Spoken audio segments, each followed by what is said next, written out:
भी 2 कदम आगे रहने के समान है। किसने कहा? ये लेनिन ने कहा कि 3 कदम अगर हम आगे चलते हैं, अगर 1 कदम पीछे भी हट जाते हैं, उस पर भी 2 कदम आगे बढ़ने के हम लोग समान रहते हैं। 1924 ईस्वी में जब लेनिन की मृत्यु हुई तो उत्तराधिकारी की समस्या आ खड़ी हुई। विभिन्न समूहों और अलग अलग नेताओं के बीच गंभीर संघर्ष चल रहे थे। इस संघर्ष में स्टालिन की विजय हुई। इस संघर्ष में किसकी विजय हुई? स्टालिन। 1929 ईस्वी में ट्रोट्स्की को निर्वासित कर दिया गया, यानी कि उसको निर्वासित गद्दी से हटा दिया गया।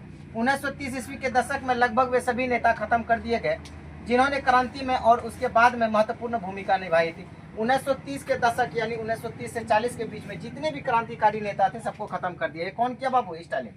राजनीतिक लोकतंत्र तथा भाषण और प्रेस की स्वतंत्रता नष्ट हो गई, यानी कि कोई भी राजनीतिक के खिलाफ आवाज नहीं उठा सकता था, चाहे वो प्रेस कॉन्फ्रेंस करे या कोई भी कुछ भी करे, लेकिन वो नहीं कर सकता था। उसमें सेंसरशिप लगा दी गई थी।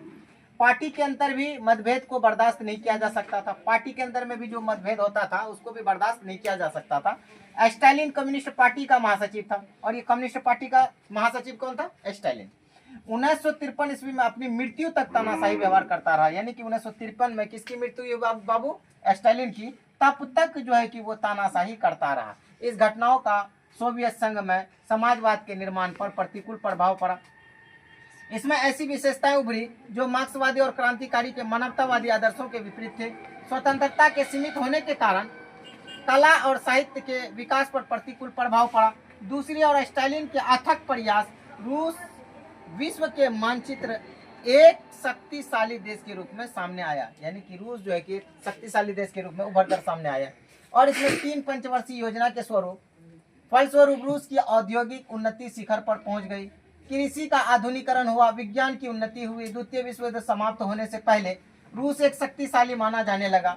युद्ध काल के सम्मेलन में, यानी कि युद्ध के सम्मेलनों में रूजवेल्ट और चर्चिल के साथ स्टालिन भी भाग लेता था, यानी कि रूजवेल्ट और चर्चिल के साथ कौन? स्टालिन भाग लेता था युद्ध काल के सम्मेलन में।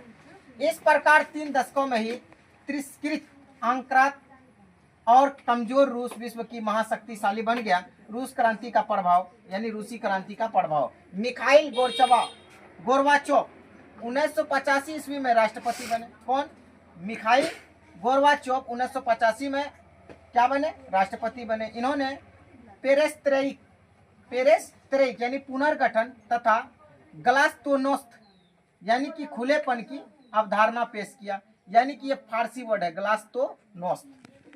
सोवियत संघ का भी गठन दिसंबर 1991 ईस्वी में हुआ। सिद्ध युद्ध यह एक वैचारिक युद्ध था जिसमें पूंजीवादी गुट का नेता संयुक्त राज्य अमेरिका तथा साम्यवादी गुट का नेता सोवियत रूस बना। समझ में आया?